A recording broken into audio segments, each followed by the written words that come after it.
ভারতের দুশ্মনী এই রয়ের কুটচালে পড়ে বাংলাদেশ আর কখনো অন্ধকারে যাতে নিমজ্জিত হতে না পারে, এজন্য আমরা মুসলমানেরা সবসময় সজাগ সচেতন থাকতে হবে। ইসকনকে আজকের মাঠে ময়দানে নামানো হয়েছে। ইসকন হচ্ছে একটা জঙ্গিবাদী হিন্দুত্ববাদী সংগঠন। এই ইসকনের ব্যাপারে আপনার সজাগ সতর্ক থাকবেন। মসজিদের বহু ইমাম জবাই করে হত্যা করেছে ইসকনের সদস্যরা। ইসকনের সদস্যরা বেশ এই সপ্তাহখানেক আগে চট্টগ্রামের আদালত প্রান্তরে সাইফুল ইসলাম আলিফ নামে এক ভাইকে তারা জবাই করে দিবালোকে সেখানে হত্যা করেছে। সেই অ্যাডভোকেট আলিফ ভাইয়ের জানাজায় লক্ষ লক্ষ মুসলমান অংশগ্রহণ করেছে। ইসকনের ব্যাপারে যদি এই জাতি এখনো যদি সজাগ সচেতন না হয়, এই ইসকনের ভবিষ্যতের পরিকল্পনা হচ্ছে বাংলাদেশ নামক রাষ্ট্রটি ভারত কর্তৃক চতুর্দিক থেকে কাঁটাতারের ঘেরাও করা বেড়া দেওয়া আছে।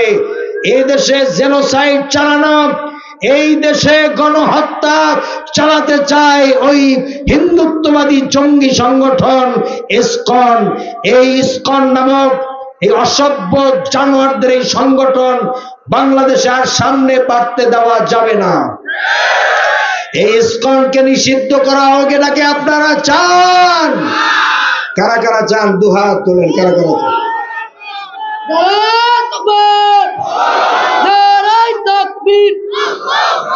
আল কোরআনের আলো, আল কোরআনের আলো, নারায়ে তাকবীর। বলুন আলহামদুলিল্লাহ। এই শুভেন্দু কি হ্যাডাম দেখাইলো? বাংলাদেশে পেঁয়াজ রপ্তানি করা বন্ধ করে দেবে, বাংলাদেশে আলু রপ্তানি করা বন্ধ করে দেবে। আমি বলেছি শুভেন্দু, পেঁয়াজ আর আলু রপ্তানি বন্ধ করলে তোরাই এই পেঁয়াজ আর আলু পয়সা যে দুর্গন্ধ হবে তাতেই তোরা মরে যাবি। আজকের পেঁয়াজ আর আলু কিনা তোদেরকে আমরা বাঁচাইতে আছি। আমাদের টাকা থাকলে ভারত কেন, পৃথিবীর বহু রাষ্ট্র আছে যেখান থেকে আমদানি করার চান্স আছে না নাই? আল্লাহ রাব্বুল আলামিন বলেন, কিয়ামতের দিন আল্লাহ রাসূল তার উম্মতের অনেক লোকের বিরুদ্ধে আল্লাহর আদালতে মামলা দায়ের করবেন। এই কথা বলে আয় আল্লাহ তাআলা আমার উম্মতের এই লোকগুলি এরা কোরআন শেখে নাই, কোরআন বোঝে নাই, কোরআন দিয়ে জীবন করে নাই, কোরআনের প্রতি এদের কোন আকর্ষণ ছিল না। কোরআন ছেড়ে দিয়া এরা পড়েছে বেহেশতি জিওর, এরা পড়েছে ফাজাইলে আমল, এরা পড়েছে তালিমে মারিফাত, চার তরিকার সাজরাত, মাকসুদুল মুমিনিন, এই সমস্ত বইপত্র পড়েছে, কোরআন পড়ে নাই, কোরআনের প্রতি গুরুত্ব দেয় নাই। কিয়ামতের দিন আল্লাহ রাসূল যদি আমাদের বিরুদ্ধে মামলা দেন, সেই মামলায় আপনারা বলুন, সেই মামলায় বিজয়ী হয়ে মোকাবেলা করে আপনারা কি জান্নাতে যেতে পারবেন? কথা কয় না? পারবেন? যদি না পারেন তাহলে এখন থেকে সজাগ হন। আপনার বাচ্চারা যে স্কুলে পড়ে, সেই স্কুলে যে কলেজে পড়ে, ইউনিভার্সিটিতে পড়ে, সেখানে প্রথম সাবজেক্ট 10টা সাবজেক্টের ভিতরে 1 নম্বর সাবজেক্ট কোরআনকে সন্নিবেশিত করা হয়েছে কিনা এই খোঁজ খবর আপনাকে আমাকে নিতে হবে। মনে থাকবে আপনাদের?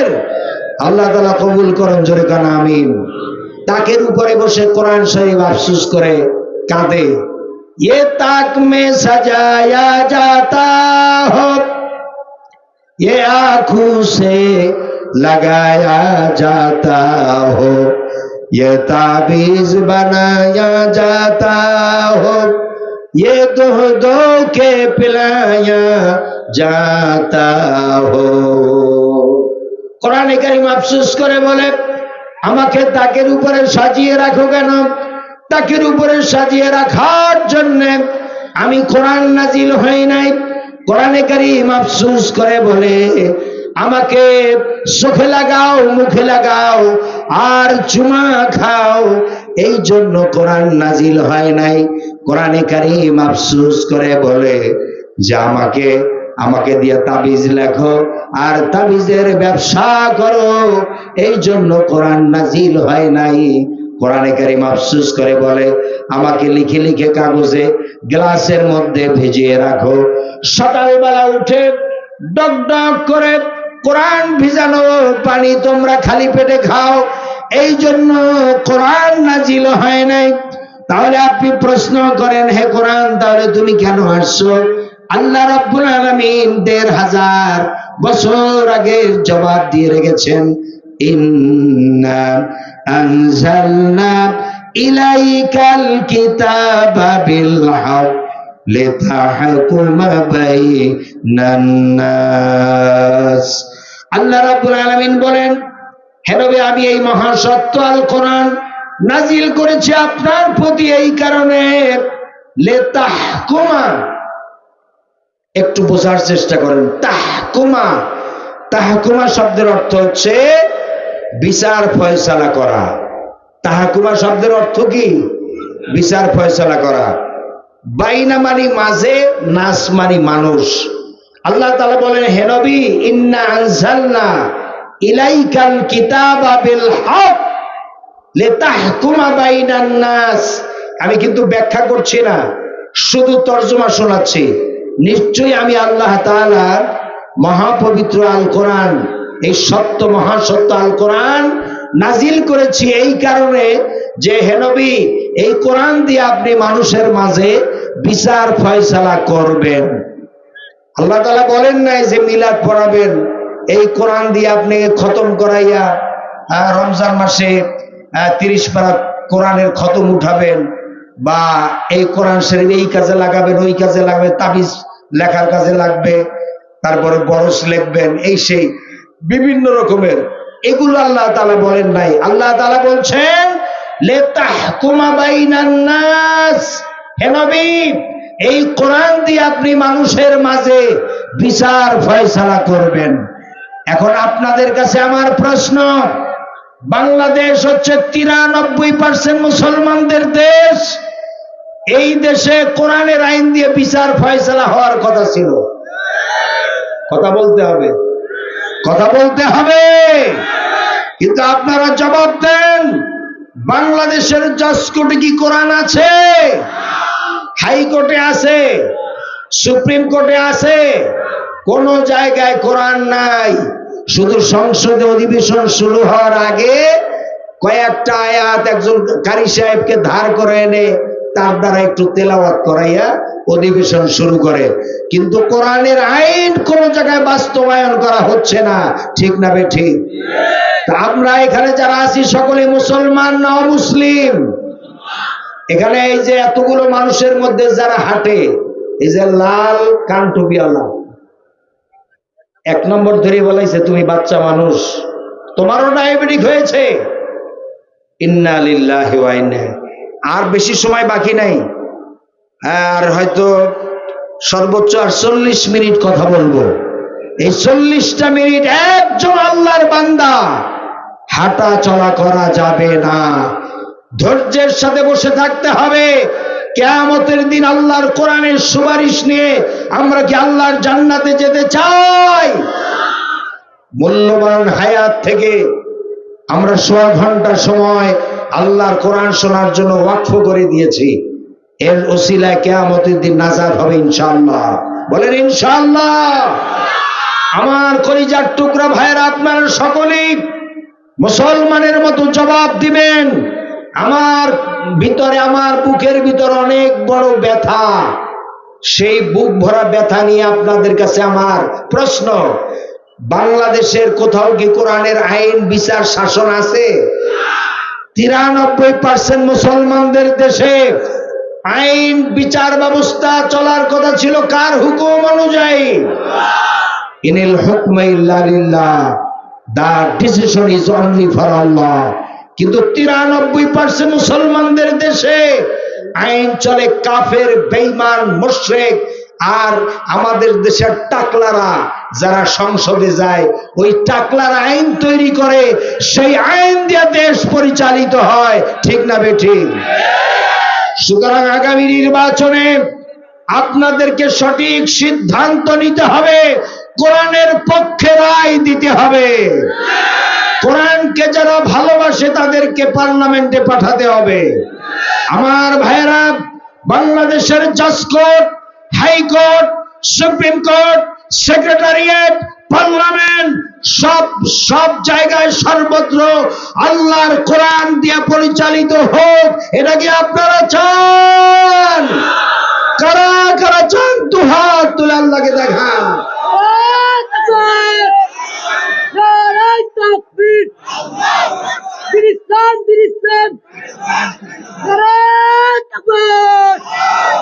বলেন আলহামদুলিল্লাহ, আরো জোরে বলুন আলহামদুলিল্লাহ। আসুন সকলে আপনারা আমার সাথে পড়েন, আউযু বিল্লাহি মিনাশ শাইতানির রাজিম, বিসমিল্লাহির রাহমানির রাহিম। সূরা আলে ইমরান। কোন সূরা? এর 85 নম্বর আয়াত, ছোট্ট একখানা আয়াত আপনাদের সামনে আমি তেলাওয়াত করছি। وَمَن يَبْتَغِ غَيْرَ الْإِسْلَامِ دِينًا فَلَن يُقْبَلَ مِنْهُ وَهُوَ فِي الْآخِرَةِ مِنَ الْخَاسِرِينَ। সাদাকাল্লাহুল আযীম। আল্লাহ তাআলা বলছেন, যে ব্যক্তি ইসলামকে বাদ দিয়ে মানুষের তৈরি করা তন্ত্র মন্ত্র বাদ এজামকে গ্রহণ করবে, অর্থাৎ ধর্মনিরপেক্ষ মতবাদ, জাতীয়তাবাদ, সমাজতন্ত্র, সাম্যবাদ, মানুষের তৈরি করা মতবাদ গ্রহণ করে যারা, আল্লাহ তাআলা বলছেন ফালাই ইউকবালা, কখনোই, এখানে নফি তাকিদ বলান, যারা আরবি গ্রামার বুঝেন তারা বুঝতে পারবেন যে আল্লাহ তাআলা বলছেন কখনোই অ্যাকসেপ্টেবল হবে না, আল্লাহ তাআলার কাছে গ্রহণযোগ্য হবে না। কিয়ামতের দিন এটা ছুঁড়ে ফেলা হবে। ওয়াহুয়া ফিল আখিরাতি মিনাল খাসিরিন। আর কিয়ামতে আল্লাহর ইসলাম বাদ দিয়ে যারা মানুষের তৈরি করা তন্ত্র মন্ত্র বাদ এজামকে মেনেছে, তারা হাসরের ময়দানে জাহান্নামী হবে, ক্ষতিগ্রস্ত হয়ে কিয়ামতের দিন তারা উঠবে। জোরে কর নাউযুবিল্লাহ। আমার ভাইয়েরা, আমরা কি জাহান্নামের আগুন থেকে বাঁচতে চাই? আমরা কি জাহান্নামের আগুন থেকে বাঁচতে চাই? কে কে চাই? একটু হাত জাগান তো, আল্লাহর কুদরতি ক্যামেরায় ছবিগুলো উঠে যাক। আমরা কারা কারা জাহান্নামের আগুন থেকে বাঁচতে চাই? ইয়া আল্লাহ, ইয়া আল্লাহ। আজকের এই পবিত্র তাফসীরুল কোরআন মাহফিলে যারা যারা জাহান্নাম থেকে বাঁচতে চায় সকলে হাত উত্তোলন করেছে। আল্লাহ, আল্লাহ তাআলা আপনার কোরআনের উসিলায় সকলকে জান্নাতি হিসেবে কবুল করে নেন। আল্লাহ আমাদেরকে জাহান্নামের আগুন থেকে বাঁচাইয়া দেন। বলেন আল্লাহুম্মা আজিরনা মিনান নার, আল্লাহুম্মা আজিরনা মিনান নার। হাত নামান, আপনারা সকলেই সফল। আজকের শোনেন, আল্লাহ রসুল বলেছেন, আল্লাহ রসুল সাল্লাল্লাহু আলাইহি সাল্লাম বলেছেন, লিকুল্লি আরবাঈনা ওয়ালিয়ান, যে কোনো সমাবেশে 40 জন লোক যদি থাকে মুমিন মুসলমান, ওর ভিতরে একজন আল্লাহর ওলি বান্দা অবশ্যই থাকে। এখানে হয়তো শত শত আল্লাহর ওলি বান্দারা আছে, তাদের হাতের ওসিলায় আল্লাহ তাআলা আজকের আমাদের এই আকুতি কবুল করে নিয়েছেন ইনশাআল্লাহ। বলেন মাশাআল্লাহ। জাহান্নামের আগুন থেকে আমরা বাঁচতে চাই।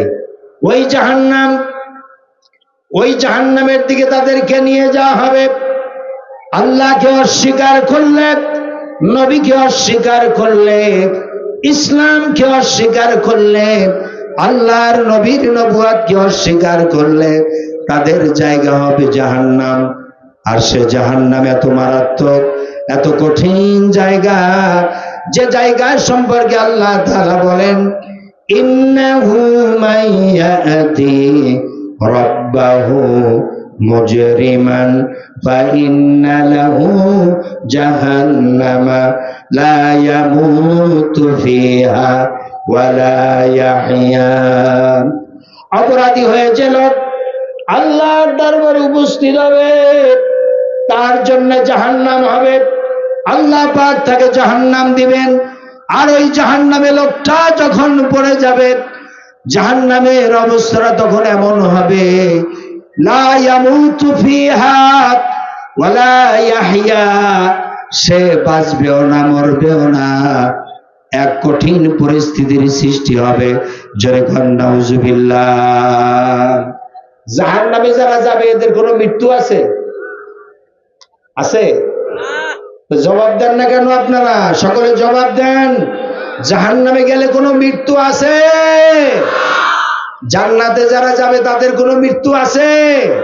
নাই। মৃত্যু হচ্ছে একবার। এই যে আমাদের সামনে প্রত্যেকের কুল্লু নাফসিন যায়কাতুল মউত, every soul shall have taste of death. প্রত্যেক প্রাণী কি মৃত্যুর স্বাদ গ্রহণ করতেই হবে। এই সামনে আমরা তো সবাই এখন জীবিত, আমাদের প্রত্যেকের সামনে মৃত্যু আমাদের জন্য অপেক্ষমান। আল্লাহ রাসূল বলেছেন আল মাউতু মিন ওয়ারাইনা, মৃত্যু তোমাদেরকে পিছন দিক থেকে দাঁড়িয়ে বেড়াচ্ছে। ওয়াল কবরু আমামানা, আর কবর তোমাদের সামনে মুখ হা করে আছে। দিনের পরে যেমন রাত আসে, অন্ধকারের পরে যেমন আলো আসে, তেমনি জীবনের পরে মৃত্যু আসবে। দুনিয়ার সকল সমস্যার সমাধানের চেষ্টা চলে, কিন্তু মৃত্যু সমস্যার কোনো সমাধান নাই। আছে? কথা বলেন। প্রতিদিন যেই পৃথিবীর জন্য আমরা পাগল, যেই দুনিয়ার জন্য আমরা পাগল, সেই দুনিয়া প্রতিদিন আমাদেরকে ডেকে ডেকে বলে যে আল্লাহর বান্দা ও আব্দুর রহিম ও আব্দুল করিম আব্দুল সত্তার, তুমি কেন আমাকে এত বেশি ভালোবাসো? এই কথাটা বলে কে? শুনতে শুনতে এমন বেখেয়াল হয়ে যায়, বলতেই পারে না যে আমি কি বলছি। তাহলে এই শোনার কি মূল্য আছে? এজন্য আমি একটু টেস্ট করলাম। মানে হে আব্দুল সত্তার, হে আব্দুল করিম, হে আব্দুর রহিম, তুমি আমাকে এত কেন বেশি ভালোবাসো? এই কথাটা কে বলে? দুনিয়া বলে। মাশাআল্লাহ, আপনারা শুনতে পাচ্ছেন এবং বুঝতেছেন, আলহামদুলিল্লাহ বলেন। এখানে স্টেজে এই সাইডের এইটা কি আওয়াজ বাজে না? আচ্ছা, তাহলে আমি স্টেজ থেকে কোনো সাড়া পাই নাই। আমার ভাইয়েরা, দুনিয়া বলে তুমি কেন এত বেশি ভালোবাসো আমাকে? আমি তো তোমাকে এত বেশি ভালোবাসি না, তোমার চাইতো আরো বহু সুন্দর সুন্দর চেহারার মানুষ আমাকে ভালোবাসতো, আমাকে ধরে আগলে ধরে থাকতে চেয়েছে। এই পৃথিবীর বুকে আমি কাউকে ধরে রাখতে পারি নাই, তোমাকেও ধরে রাখতে পারবো না, তোমাকেও চলে যেতে হবে ওই অন্ধকার কবরে। এই পৃথিবীর কত রাজা, কত বাদশাহ, কত শাহানশাহ এই পৃথিবীর বুকে ছিল, যাদের ধমকে এই পৃথিবী থর থর করে কেঁপে উঠত, যাদের বাড়িঘর, যাদের বিল্ডিং, যাদের ইমারত অনেক সুন্দর সুন্দর ছিল। কিন্তু আজকের ওই রাজা বাদশারা, ওই নেতা নেত্রীরা অন্ধকার কবরে মাটির বিছানায় তারা শোয়া আছে। তাদের কবরের উপরে উঠে, তাদের কবরের উপরে উঠে গরু ছাগলে ঘাস খায়, কিন্তু কবর থেকে উঠে গরু ছাগল তাড়ানোর শক্তিটুকুন তাদের নাই। ঠিক না ঠিক? সুতরাং এগুলা বোঝার ব্যাপার, বুঝতে হবে। আমার ভাইয়েরা, মৃত্যুর মুখোমুখি আমাদের সকলকেই হতে হবে। আমার ভাইয়েরা, আল্লাহ তাআলা তার রাসূলকে উদ্দেশ্য করে বলেছেন ওয়ামা জাআলনা লিবাশারিন মিন ক্বাবলিকাল খুলদ, হে নবী আপনার পূর্বে এই পৃথিবীতে আমি কাউকে চিরস্থায়ী করি নাই। হে নবী আপনার পূর্বে এই পৃথিবীতে আমি কাউকে চিরস্থায়ী করি নাই, সুতরাং আপনাকেও করব না। কথাটা কার? এই কথাটা কার? এই জীবন জীবন নয়, এই জলজন্ত দেহ, এই আনন্দ ভরা চেহারা, এই কলকাকুলি হাসি ভরা প্রাণ যা আমাদেরকে প্রদান করা হয়েছে, যা কখনোই চিরকাল থাকবে না, মৃত্যুবরণ করতেই হবে। মৃত্যুর ঘাটি অতিক্রম করার পর আমাদেরকে আর একটা জীবন লাভ করতে হবে। সেই জীবন নিয়ে জীবনদাতার দরবারে হাজির হতে হবে এবং আমরা দুনিয়ার জীবনে যা করেছি তার হিসাব দিতেই হবে, কর্মফল পেতেই হবে। যেরকম ঠিক না বেঠি? সুতরাং মৃত্যুর ব্যাপারে নিশ্চিত থাকুন, প্রত্যেকের জীবনে একবার মৃত্যু আসবে কি আসবে না? আসবে, কিন্তু জাহান্নামে যাওয়ার পর কারো মৃত্যু নাই। আল্লাহ তাআলা বলছেন কারো মৃত্যু হবে না। লা ইয়ামুতু ফিহা ওয়া লা ইয়াহইয়া, জাহান্নামে যারা যাবে তারা বাঁচবেও না মরবেও না, বাঁচার মতো বাঁচবে না, মরা আর মরবেও না। আমার ভাইরা, আমার কলিজার টুকরা ভাইরা, হযরতে জাকারিয়া আলাইহিস সালামের ছেলে নাম কি বলেন তো? মাঝে মধ্যে আমি একটু টেস্ট করি এই কারণে আপনাদের মনোযোগ আছে কিনা। আপনারা আবার মনে মনে ভাববেন না যে হুজুর ওয়াজ করার জন্য আনছি, আপনারে খাটাখাটনি যা হবার আপনার হবে, আমাদেরকে আবার খাটাচ্ছেন কেন? খাটাই এই কারণে যাতে মনে থাকে। হযরতে জাকারিয়া আলাইহিস সালামের ছেলের নাম কি? ইয়াহইয়া আলাইহিস সালাম। কোরআনে আছে না নাই? জাকারিয়া আলাইহিস সালামের ছেলে হযরতে ইয়াহইয়া আলাইহিস সালামকে আল্লাহ তাআলা ডাকবেন, হে ইয়াহইয়া তুমি আসো। ইয়াহইয়া আলাইহিস সালাম আসবে। জান্নাত এবং জাহান্নাম এর মাঝখানে মৃত্যুকে একটা দুম্বার আকারে হাজির করা হবে। মৃত্যু, সেই মৃত্যুকে আল্লাহ তাআলা বলবেন জবাই করে দাও। হযরত ইয়াহইয়া আলাইহিস সালাম তিনি মৃত্যুকে জবাই করে দেবেন। সুবহানাল্লাহ বলেন। এরপরে ডেকে ডেকে বলা হবে, ও জান্নাতীরা, কি মৃত্যু, কি জবাই করা হলো?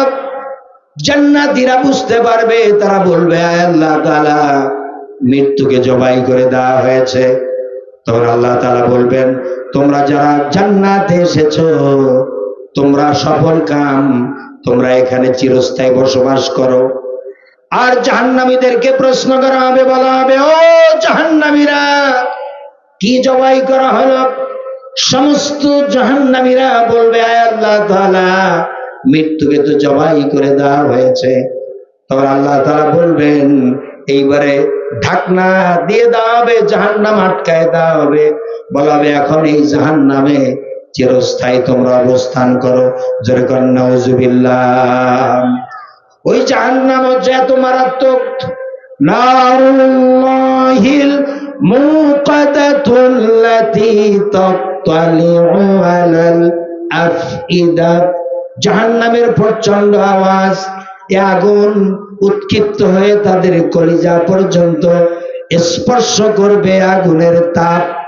আর এদের পাহারায় রাখা হবে, ইন্নাহা আলাইহিম মুসাদাতুন ফি আমাদিম মুমাদ্দাদা, আর এদের পাহারায় রাখা হবে নির্মম কঠোর ব্যবহার, কর্কশ আওয়াজ, কর্কশ ভাষী এই ধরনের ফেরেশতাদেরকে রাখা হবে। জোরে কর নাউজুবিল্লাহ। আমার ভাইরা, জাহান্নাম, জাহান্নাম হচ্ছে একটা ফাঁদ, সে ফাঁদ পেতে বসে আছে। ওয়ালা জাহান্নামা তারিকুনা, আল্লাহ নবী বলেছেন কিয়ামতের দিন তোমাদেরকে পৌলসিরাতের রাস্তা পার হতেই হবে। 30,000 বছরের রাস্তা, পৌলসিরাতের রাস্তা পার হতে হবে। আর এই পৌলসিরাতের রাস্তা পার হতে গিয়ে জাহান্নামীরা জাহান্নামে পড়ে যাবে। কারণ আল্লাহর নবী বলেছেন ওয়ালা জাহান্নামা তারিকুনাত, জাহান্নামের উপর হলো পুলসিরাতের রাস্তা। কোন সুবহানাল্লাহ। সুতরাং পুলসিরাতের রাস্তা পার হওয়া লাগবে সবার। ওই পুলসিরাতের রাস্তা যখন পার হবেন, জাহান্নামী যারা তারা পার হতে পারবে না, ওই জাহান্নামে টপ টপ করে পড়ে যাবে।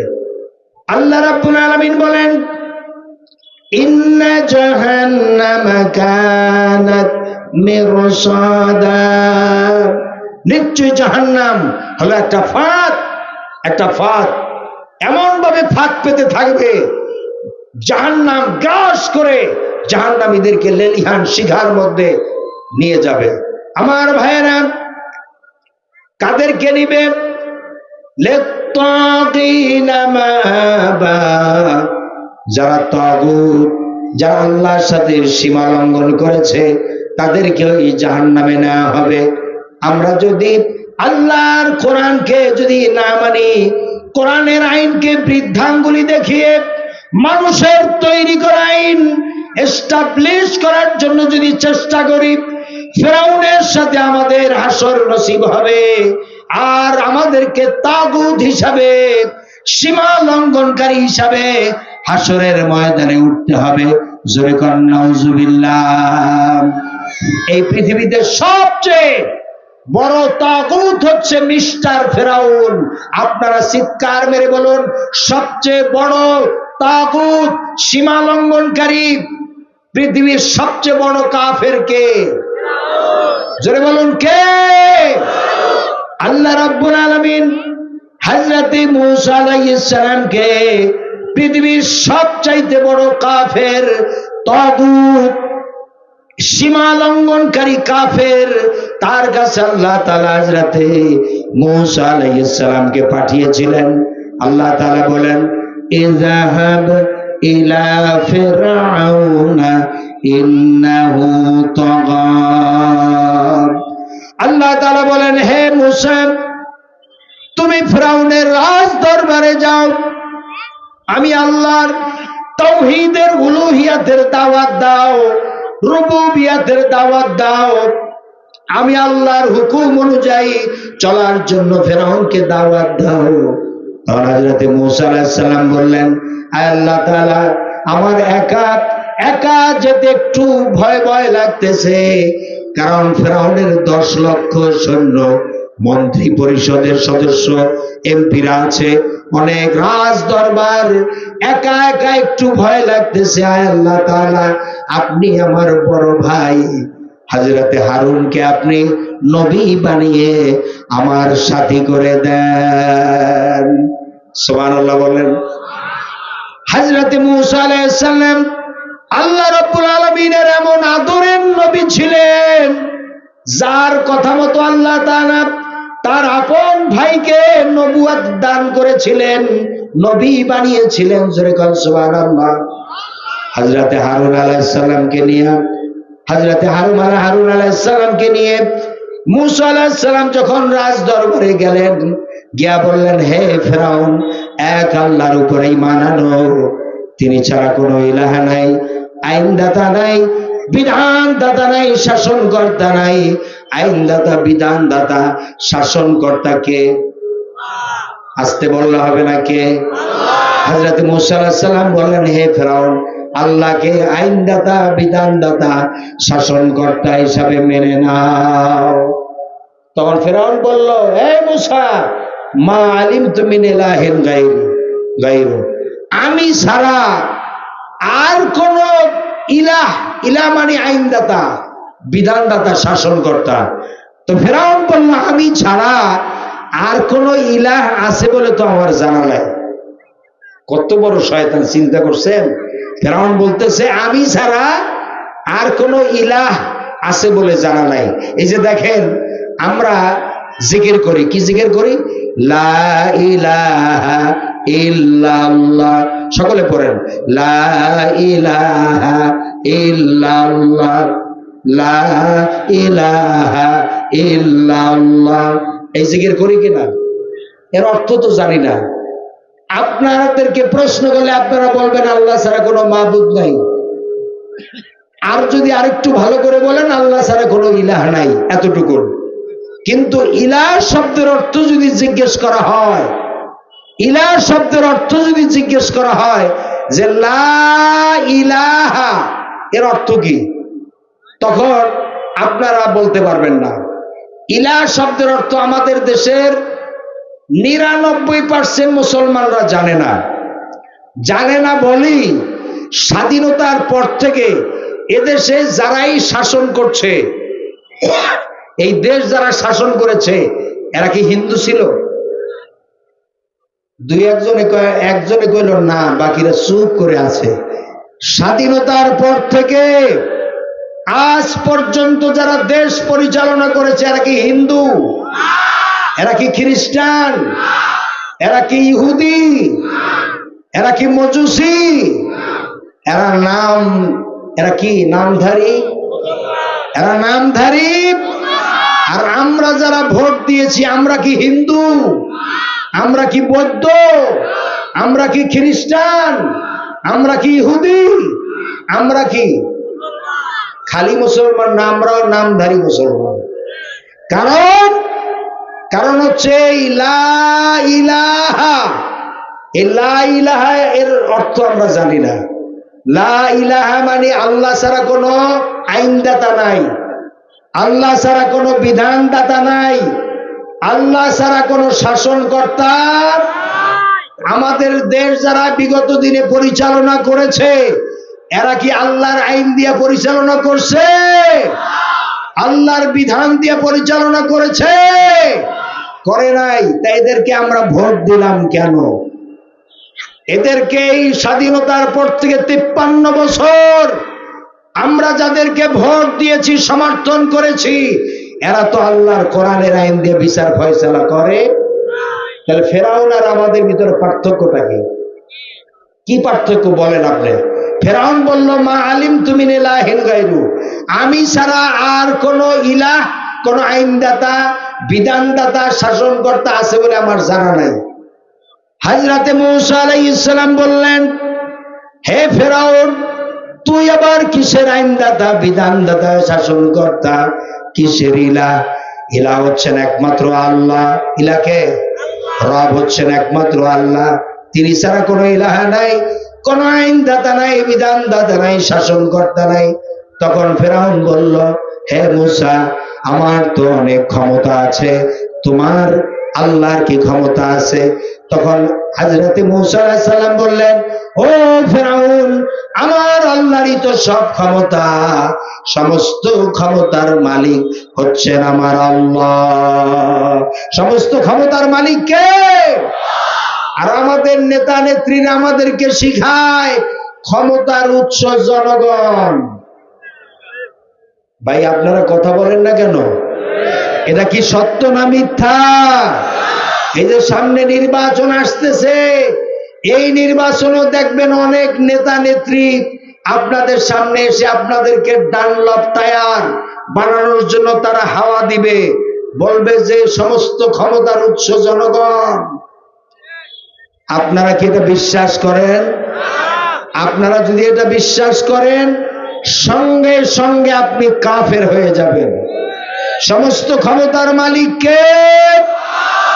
আন্নাল কুওয়াতা লিল্লাহি জামিআ, সমস্ত ক্ষমতার একচ্ছত্র মালিকানা কার? আরো জোরে বলুন, কার? তো ফেরাউনকে বলল, আমি ফেরাউনকে দেখে আসছি ভাই, আমার 7 ভাই বোন, আমরা এই 7 ভাই বোনের ভিতরে আমার 5 ভাই বোনই মিশরে থাকে, কায়রোতে। ও কায়রো সিটিতে আমাদের ওখানে ফ্ল্যাট আছে, বাড়ি আছে, আলহামদুলিল্লাহ বলেন। তো মিশরে আমাদেরকে যেতে হয়, যেহেতু ফ্যামিলি, আমার মা বাবাও দেখা যায় বছরের 6 মাস 8 মাস মিশরে থাকে। তো মিশরে যেহেতু যেতে হয়, আর মিশরের সাথে আমাদের আত্মীয়তা আছে, আমরা 3 ভাই। এই 3 ভাইয়ের ভিতরে আপন 2 ভাই, আমার ছোট আপন 2 ভাই, এরা বিবাহ করেছে মিশরি মেয়ে, ইজিপশিয়ান মেয়ে। আর আমার মেজো বোন বিবাহ দিয়েছি মিশরি ইজিপশিয়ান ছেলের কাছে। তো মিশরের সাথে আমাদের আত্মীয়তার বন্ধন আছে। তা আমি মিশরে ফেরাউনকে যখন দেখতে গেলাম, তাহরির স্কয়ারের পাশে ন্যাশনাল মিউজিয়াম জাদুঘর, সেখানে দেখতে গেলাম। তো ন্যাশনাল মিউজিয়ামে জাদুঘরে ঢোকার পরে অনেক কিছু আল্লাহ দেখার সুযোগ করে দিয়েছেন, আলহামদুলিল্লাহ। হযরতে ইউসুফ আলাইহিস সালাম তো মিশরের কি ছিলেন? প্রথমে অর্থমন্ত্রী ছিলেন, পরে প্রেসিডেন্ট হয়েছিলেন হযরত ইউসুফ আলাইহিস সালাম। ইউসুফ আলাইহিস সালামের ব্যবহৃত খাট পালঙ্ক এবং অনেক কিছু সেখানে এখনো আছে। কথা বলেন না কেন? মুসা আলাইহিস সালামের জামানার যে কারুন, সেই কারুনের বহায়রা কারুন যেখানে গারদ করে দিয়েছেন আল্লাহ তাআলা কারুনকে, অর্থাৎ কারুন সে তো সংক্ষেপে বলি, কোরআনে ঘটনা আছে যে একটা মহিলা একজন বেশ্যা মহিলাকে ঠিক করছিল মুসা আলাইহিস সালামের বিরুদ্ধে সাক্ষী দেওয়ার জন্য। অর্থাৎ মুসা আলাইহিস সালাম সে একজন ধর্ষণকারী, নাউজুবিল্লাহ। এইটা প্রমাণ করার জন্য কারুন সে একজন মহিলা ভাড়া করেছিল, ভাড়া। তো মুসা আলাইহিস সালাম যখন বক্তৃতা করছিলেন এরকম মঞ্চে, তখন কারুনও ওই মঞ্চে ছিল। 5 লাখ টাকা আগে অ্যাডভান্স দিয়ে রাখছিল ওই মহিলারে।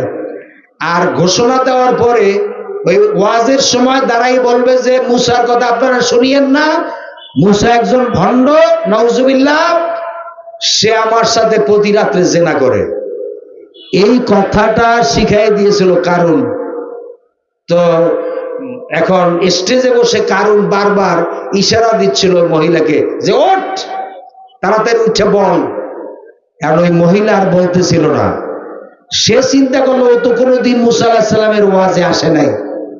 মুসা আলাইহিস সালাম ওই যে ছোট্টবেলায় আগুনের আংটা, ওই যে ফেরাউন পরীক্ষা করেছিল যে মুসা আলাইহিস সালাম তো ফেরাউনের গাল পাশে টাস করে থাপ্পড় লাগাইছিল ছোট্ট অবস্থায়। তখন বিবি আসিয়া মুসা আলাইহিস সালামকে মেরে ফেলবে ফেরাউন। তখন বিবি আসিয়া বসে, তো বাচ্চা মানুষ, ও কি আর বোঝে, ও তো কিচ্ছু বোঝে না, ভালো মন্দ কিছু বোঝে না। তখন ফেরাউন বলল, তুমি বলছো বোঝে না, তাহলে আমার গাল পাছাইয়া এমন জোরে থাপ্পড় মেরেছে আমার গাল এখনো জ্বলে।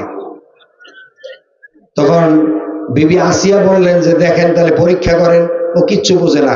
আগুন রাখেন একটা পেয়ালায়, আগুনের আংটা, আর একটা পেয়ালায় স্বর্ণের টুকরা রাখেন, দেখেন মুসা, এই শিশু মুসাও কি ধরে। ও যদি আগুন ধরে তাহলে তো বুঝবেন যে ও বোঝে না কিছু, আর যদি স্বর্ণ ধরে তাহলে তো বুঝবেন যে আসলে বুঝে শুনি থাপ্পড়টা মারছে। আসলে তো মুসা আলাইহিস সালাম ছোট্ট হইলে কাজ হবে কি, সে তো আল্লাহর মনোনীত পয়গম্বর, ওই ছোট্ট অবস্থায় তো সবকিছু বুঝতেন, বুঝে শুনে থাপ্পড়টা মারছিল, সুবহানাল্লাহ বলেন। তো পরীক্ষা করার সময় মুসা আলাইহিস সালামের হাত যাচ্ছিল কিন্তু স্বর্ণের টুকরার দিকে, কিন্তু আল্লাহ তাআলা মুসা আলাইহিস সালামের হাতটা নিয়ে ধরাইছে কোথায়? আগুনের আংটা। বাচ্চারা দেখেন কিছু ধরি সাথে সাথে মুখে দেয়। বাচ্চাদের স্বভাব কি করে, ধরলে এবার কি করে, মুখে দেয়। আগুন ধরছে তো ধরছে, ধরে আবার সাথে সাথে মুখে দিয়েছে। দেওয়ার পরে মুসা আলাইহিস সালামের জিহ্বা একটু পুড়ে গিয়েছিল, যার কারণে সারাটা জীবন মুসা আলাইহিস সালাম একটু তুতলাই কথা বলতেন। কিন্তু তাওরাত কিতাব যখন তিনি আলোচনা করতেন, রিসাইটেশন করতেন, পড়তেন, তেলাওয়াত করতেন, কোনো তুতলামি থাকতো না, সুবহানাল্লাহ বলেন। আল্লাহ তাআলা শিখিয়ে দিয়েছিলেন, রব্বি শরহ লি সাদরি ওয়া ইয়াসসির লি আমরি ওয়াহলুল উকদাতাম মিন লিসানি ইয়াফকাহু কওলি। এই দোয়া শিখিয়ে দিয়েছেন মুসা আলাইহিস সালামকে। আমার ভাইরা, তো কারণ ওই মহিলাকে বারবার ইশারা দিচ্ছে, ওঠ, মুসার বিরুদ্ধে উঠে দাঁড়াইয়া এই তোহমাত দে। কিন্তু ওই মহিলার উঠতেছিল না। মুসা আলাইহিস সালামের ওয়াজ শুনতে শুনতে বিমোহিত হয়ে গেল, ওই মহিলার উঠতেছিল না। শেষ পর্যন্ত কারণ স্টেজ থেকে নেমে হাঁটতে হাঁটতে ওই মহিলার কাছে গিয়ে বসছে। বৈশা আঙ্গুল দিয়ে কিছুক্ষণ যায়, ওই মহিলার পেট পাশে একটা গুঁতো মারে, আবার কিছুক্ষণ যায় মহিলার পেটে যে একটা গুঁতো দেখে, ওঠ তাড়াতাড়ি সাক্ষী দে, তোর না 5 লাখ টাকা অ্যাডভান্স দিছি, আর 5 লাখ টাকা দেবো, তাড়াতাড়ি ওঠ। মহিলা বিরক্ত হইয়া শেষ পর্যন্ত উঠে দাঁড়াইছে, দাঁড়িয়ে বলেছে, ভাইয়েরা আমার, বোনেরা আমার, এই যে কারণ, ও প্রতিদিন রাতে আমার কাছে যায় আর মিথ্যা কথা মুসা আলাইহিস সালামের বিরুদ্ধে বলার জন্য আমারে শিখাই দিছে, 5 লাখ টাকা অ্যাডভান্স দিছে, আরো 5 লাখ টাকা দেবে।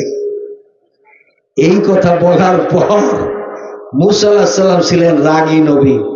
মুসা আলাইহিস সালাম নবীদের ভিতরে সবচেয়ে রাগী নবী ছিলেন হযরতে মুসা আলাইহিস সালাম।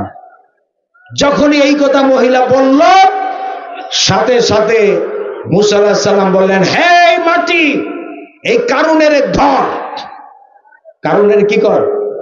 এগুলো কিন্তু মোল্লা মৌলবীদের আজগুবি কেচ্চা মাহে, এরা গাজী গালুর কেচ্চা না, কোরআনে আছে। মুসা আলাইহিস সালাম বললেন, হে মাটি, এই কারুনের ধর। তো কারুনকে মাটিতে এমন ধরা ধরছে, প্রতিদিন সে নিচে, মাটির নিচে গারদ হচ্ছে। যেখানে গারদ হচ্ছে ওই মিশরে ওই জায়গাটা এখনো আছে, আপনারা যদি যান দেখে আসবেন। ওখানে একটা বিশাল একটা জলাশয়ের মতো হয়ে গেছে, জলাশয়। প্রতিদিন ওই যে কারণ যখন নিচে দেবে যায়, ফেরেশতারা যখন ওরে ঘেড়ি ধরে নিচে দাবাই দেয়, তখন একটা ভল্লাদ করে একটা ওঠে, কি জানি কয়, বাতাসের মতো। পানির ভিতর থেকে এরকম বড় ধরনের একটা বাতাসের মতো ওঠে। প্রতিদিন একবার, কয়বার? কথা কয় না, একবার। এগুলো মিশরে আছে। তা আমি, এগুলো হচ্ছে নিদর্শন। আল্লাহ তাআলা বলছেন, কুল, হে নবী আপনি বলে দেন, সিরু ফিল আরদ, তোমরা পৃথিবী ভ্রমণ করো, আল্লাহর নিদর্শন দেখতে পারবা। ওয়াতিলকাল আমসাল নাদরিবুহা লিন-নাস ওয়া মা ইয়াকিলুহা ইল্লাল আলিমুন। We said for mankind, but only the man of wisdom will be able to understand them. আল্লাহ তাআলা বলেন, এই পৃথিবীতে অনেক নিদর্শন আমি আল্লাহ রেখেছি, এগুলি দেখো আর আল্লাহরে চেনো। সুবহানাল্লাহ। আমি ফেরাউনকে দেখার জন্য গেলাম ন্যাশনাল মিউজিয়ামে, সেখানে আল্লাহ অনেক কিছু দেখাইছে। আমার ছোট ভাইকে বললাম যে ফেরাউন কই? কয় ভিতরে একটা রুমের ভিতরে আছে। তো ওখানে যখন দেখতে গেলাম, আমাদেরকে বাধার সৃষ্টি করলো, বললো যে টিকিট কাটতে হবে। আমি বললাম, ভাই টিকিট তো কেটেছি একবার। কয় না, ফেরাউনের দেখার জন্য স্পেশাল টিকিট আছে। স্পেশাল কি আছে? টিকিট আছে। আমি বললাম কত? কয় যে মিশরি পাউন্ডের 70 পাউন্ড। এখন হয়তো আরো বেড়েছে, মিশরি পাউন্ডের 70 পাউন্ড। তা আমি বললাম যে ফেরাউন, তুই মরিয়াও জ্বালাইতেছ, জেতা থাকতে তো জ্বালিয়েছিস, আর মরেও জ্বালাচ্ছিস, তোরে খালি দেখবো তাও 70 পাউন্ড লাগবে। যাই হোক, 70 পাউন্ড দিয়ে টিকিট কেটে ফেরাউনের রুমের ভিতরে যখন ঢুকলাম, ঢুকতেই দেখি মিস্টার ফেরাউন একটা গ্লাসের বক্সের ভিতরে চিৎপাটাং হয়ে শুয়ে আছে।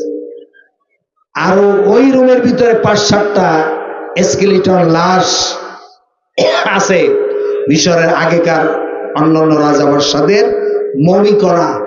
ওগুলি একবারে কিচকিচে কালো, মেডিসিন দিয়ে নির্দিষ্ট এনভায়রনমেন্ট তৈরি করে তারপরে রাখছে।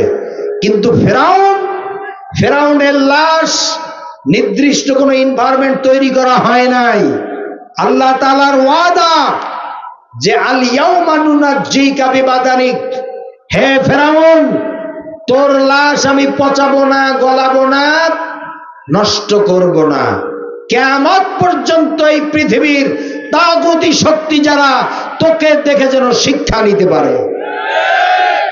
তো ফেরাউনের নখ, হাতের নখ, এই হাতের পশম টসম, মাথার চুল, টাক মাথা ছিল, এই পর্যন্ত চুল নাই। মাথার প্রথম দিক থেকে পিছনের দিকে চুল আছে, পিছনের অংশে চুল আছে, সামনের অংশে চুল নাই। এই যে গলা থেকে হাঁটু পর্যন্ত একটা সাদা কাপড় দিয়ে ঢাকা, সাদা কাপড় দিয়ে। তো আমি ফেরাউনের গ্লাসের বক্সের ভিতরে তো একেবারে পাশে গিয়ে দাঁড়ালাম, এক বিঘত কাছে, অর্ধ হাত কাছে গিয়ে দাঁড়ালাম। দাঁড়িয়ে বলছি যে ফেরাউন, তোর নাকের, বাংলায় বলছি যে তোর নাকের ডগায় যদি একটা মাছিও পড়ে, সেই মাছি তাড়ানোর শক্তিও তোর নাই, অথচ তুই পাল্লা দিয়ে আল্লাহর সাথে খোদাই দাবি করেছিস, পাল্লা দিয়ে খোদাই দাবি করেছিস, তোর কি ক্ষমতা আছে? এই কথা আমি বাংলায় আচ্ছা মতো ফেরাউনের কাঁদাইছি।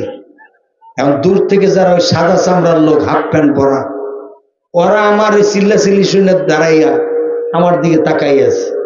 আর এরা তো ইংরেজি ভাষাভাষীর লোক, বাংলা তো আর বোঝে না। আমি বাংলায় আচ্ছা মতো ফেরাউনের কাঁদাইছি। আমার ভাইয়েরা, এই ফেরাউন মুসা আলাইহিস সালামকে বলল যে মুসা, তোমার কাছে কি ক্ষমতা আছে? আল্লাহ তোমার কি ক্ষমতা দিয়েছে? হযরতে মুসা আলাইহিস সালাম বললেন, ফেরাউন, আল্লাহ রাব্বুল আলামিন আমাকে কোনো ক্ষমতা দেন নাই, আমাকে দিয়েছেন মুজিজা। ফেরাউন বলল, কি মুজিজা? মুসা আলাইহিস সালাম নিজের ডান হাতটা মুষ্টিবদ্ধ করে বাম হাতের বগলের নিচে কিছুক্ষণ রাখলেন, এরপরে বের করলেন।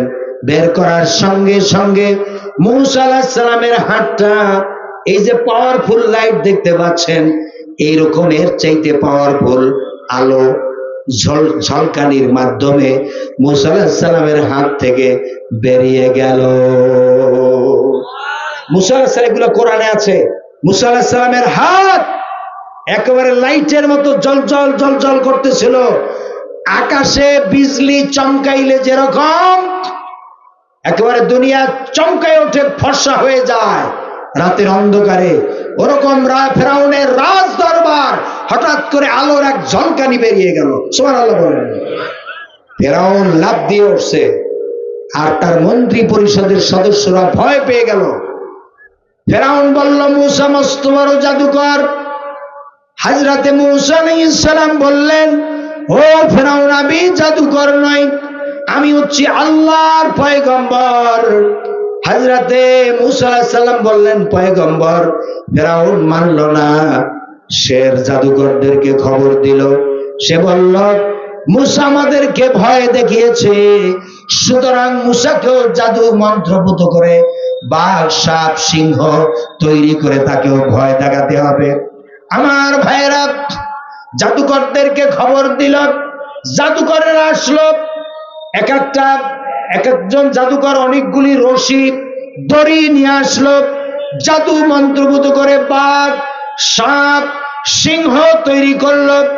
সেগুলি যখন মুসা আলাইহিস সালামের দিকে ধেয়ে আসতেছিল, হযরতে মুসা আলাইহিস সালাম একটু চমকে উঠলেন।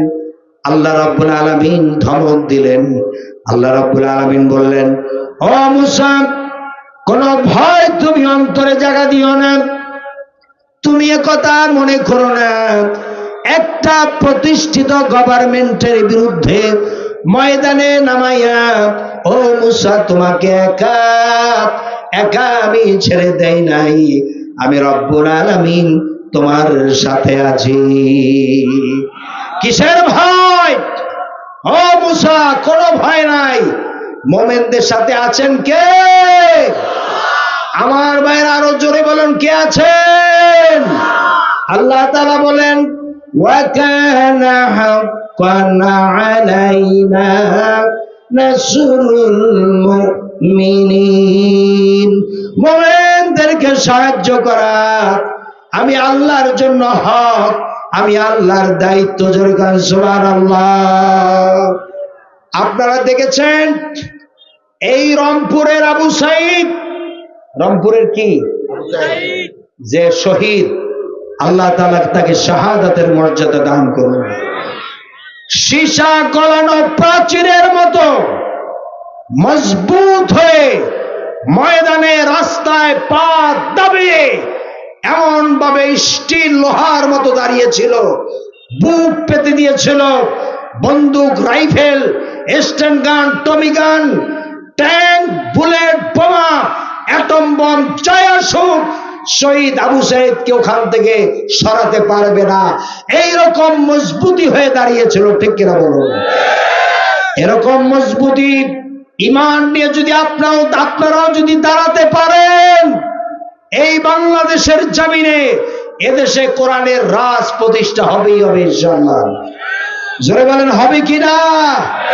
আমাদের আমির যদি তিনি ডাক দেন বাংলাদেশে কোরআনের রাজ প্রতিষ্ঠা করা হবে, ও মুসলমান নরনারীরা সব ঘর থেকে বেরিয়ে পড়ো, রাস্তায় যার যা আছে তাই নিয়ে আসো। এরকম যদি ডাক আসে, সেই ডাকে সাড়া দিয়া আপনারা কি ময়দানে আসতে প্রস্তুত থাকবেন? কাফনের কাফন মাথায় জড়িয়ে আল্লাহর দ্বীনকে, কোরআনের রাজ, কোরআনের পার্লামেন্ট তৈরি করার জন্য কারা কারা প্রস্তুতি নিয়ে ময়দানে রক্ত নিয়ে রক্ত দেওয়ার জন্য ময়দানে অবতীর্ণ হবেন, আপনাদের দুহাত আল্লাহর কাছে দেখতে চাই।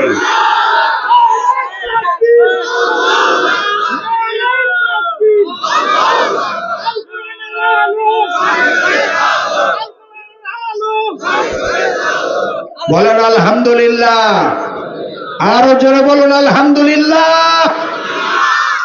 আর বেশি নয়, আমি আরে না, ফজরের নামাজের চিন্তা করতে হবে, ফজরের নামাজের চিন্তা করতে হবে। ঠিক আছে, আপনাদের অনুরোধে আর সর্বোচ্চ 15 মিনিট, কিন্তু কেউ যদি ওঠা বসা করে, আপনাদের কাছে আপনাদেরকে নিয়ে যে ওয়াদা করেছিলাম 12টা, সেই 12টা ক্রস করেছে।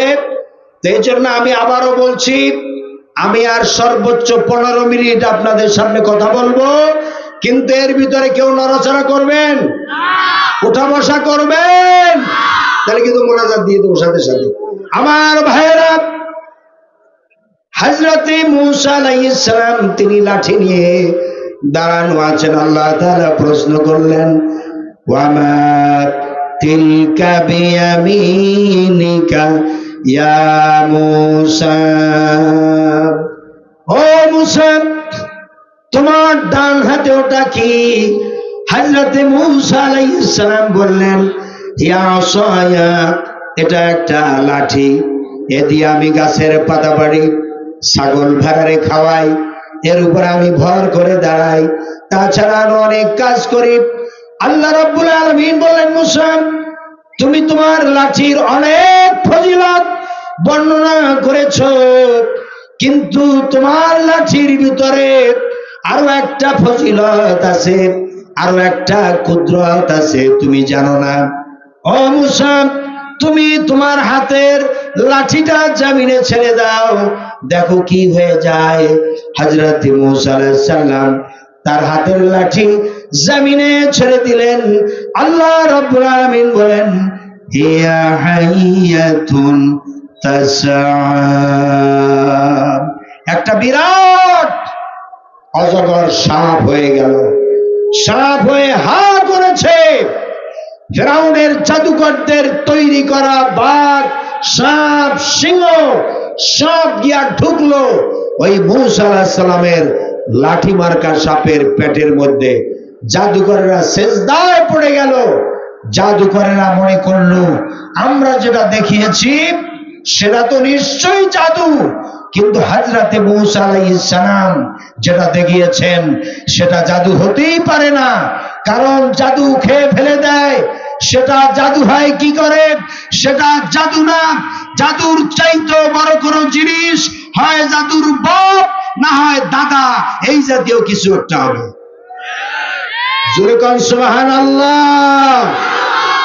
আমার ভাইরা, সুতরাং মুমিনদের যে আল্লাহ তাআলা হযরতে মূসা আলাইহিস সালামকে কাফেরদের সামনে বিজয়ী করেছিলেন, সেই আল্লাহ তাআলা এখনো আছে না নাই?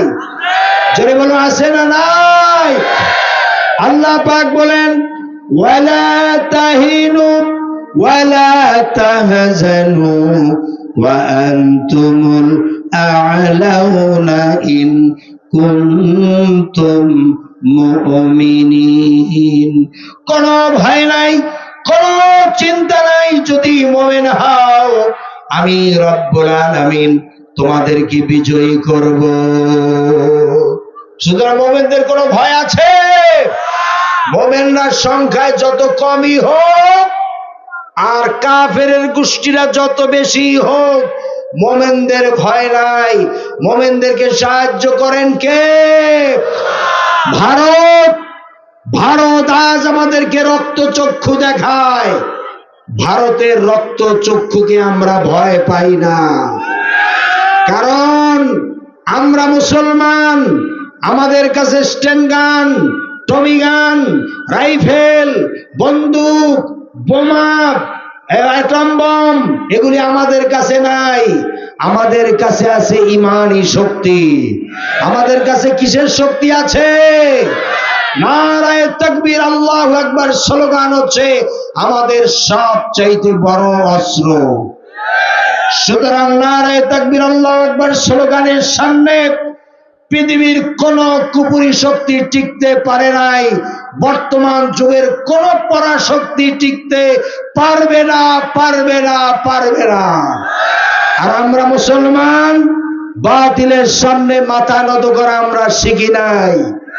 আমার ভাইয়ের, আমাদের ইতিহাস, মুসলমানদের ইতিহাস হলো বদরের ইতিহাস, মুসলমানদের ইতিহাস হলো উহুদের ইতিহাস, মুসলমানদের ইতিহাস হলো খন্দকের ইতিহাস, মুসলমানদের ইতিহাস হলো কারবালার ইতিহাস। ইমাম হুসাইন রাদিয়াল্লাহু তাআলা আনহু যেমনটি কাফেরের বিরুদ্ধে লড়াই করে, মুনাফিক মুসলমানদের বিরুদ্ধে লড়াই করে নিজের মাথা দিয়েছেন, কিন্তু মাথা নত করেন নাই। আমরাও করব না ইনশাআল্লাহ। বলেন, বলেন মাশাআল্লাহ। ভারত এখন কিন্তু নরম সুরে কথা বলা শুরু করেছে, ঠিক কিনা বলেন?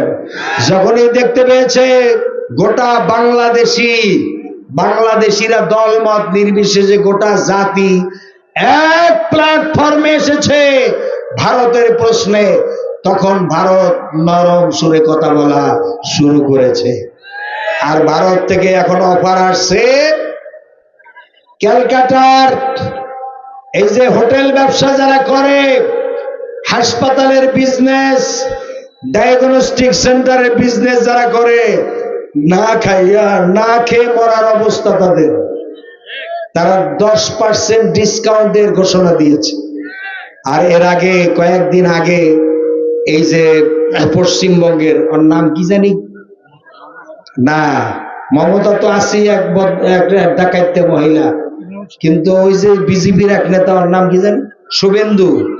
এই শুভেন্দু কি হ্যাডাম দেখাইলো, বাংলাদেশে পেঁয়াজ রপ্তানি করা বন্ধ করে দেবে, বাংলাদেশে আলু রপ্তানি করা বন্ধ করে দেবে।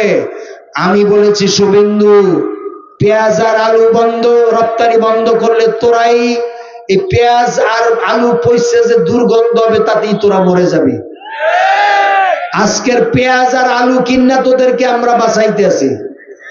আমাদের টাকা থাকলে ভারত কেন, পৃথিবীর বহু রাষ্ট্র আছে যেখান থেকে আমদানি করার চান্স আছে না নাই? আছে। পৃথিবীতে সবচাইতে শক্তিশালী তারা যারা ক্রেতা, কিনতে পারে, যাদের কেনার ক্যাপাসিটি আছে। আর যারা বিক্রেতা, ওরা হলো ক্রেতাদের কাছে এমনি নত জানো, ঠিক কিনা বলুন? সুতরাং ভারতের দুশ্মনী এই রয়ের কুটচালে পড়ে বাংলাদেশ আর কখনো অন্ধকারে যাতে নিমজ্জিত হতে না পারে, এজন্য আমরা মুসলমানেরা সবসময় সজাগ সচেতন থাকতে হবে। ইসকনকে আজকের মাঠে ময়দানে নামানো হয়েছে। ইসকন হচ্ছে একটা জঙ্গিবাদী হিন্দুত্ববাদী সংগঠন। এই ইসকনের ব্যাপারে আপনার সজাগ সতর্ক থাকবেন। মসজিদের বহু ইমাম জবাই করে হত্যা করেছে ইসকনের সদস্যরা। ইসকনের সদস্যরা বেশ এই সপ্তাহখানেক আগে চট্টগ্রামের আদালত প্রান্তরে সাইফুল ইসলাম আলিফ নামে এক ভাইকে তারা জবাই করে দিবালোকে সেখানে হত্যা করেছে। সেই অ্যাডভোকেট আলিফ ভাইয়ের জানাজায় লক্ষ লক্ষ মুসলমান অংশগ্রহণ করেছে। ইসকনের ব্যাপারে যদি এই জাতি এখনো যদি সজাগ সচেতন না হয়, এই ইসকনের ভবিষ্যতের পরিকল্পনা হচ্ছে বাংলাদেশ নামক রাষ্ট্রটি ভারত কর্তৃক চতুর্দিক থেকে কাঁটাতারের ঘেরাও করা বেড়া দেওয়া আছে। এই দেশে জেনোসাইড চালানো, এই দেশে গণহত্যা চালাতে চায় ওই হিন্দুত্ববাদী জঙ্গি সংগঠন ইসকন। এই ইসকন নামক এই অসভ্য জানোয়ারদের এই সংগঠন বাংলাদেশে আর সামনে বাড়তে দেওয়া যাবে না। এই ইসকনকে নিষিদ্ধ করা হোক, এটাকে আপনারা চান? কারা কারা চান? দুহাত তোলেন, কারা কারা চান? নারায়ে তাকবীর, নারায়ে তাকবীর। আল কোরআনের আলো, আল কোরআনের আলো, নারায়ে তাকবীর। বলুন আলহামদুলিল্লাহ। হাযা মা ইনদি ওয়াল ইলমু ইনদাল্লাহ আলাইহি তাওয়াক্কালতু ওয়া ইলাইহি উনীব। আমার ভাইয়েরা, 12:15 বেজে গেছে, আর আমি কথা বাড়াবো না, এখনই মোনাজাত দিব ইনশাআল্লাহ। আপনারা কিন্তু ওয়াদা করেছেন আমার সাথে মোনাজাত দিবেন, মোনাজাতে অংশগ্রহণ না করে কেউ উঠবেন না। সুতরাং আপনাদের সকলের কাছে অনুরোধ,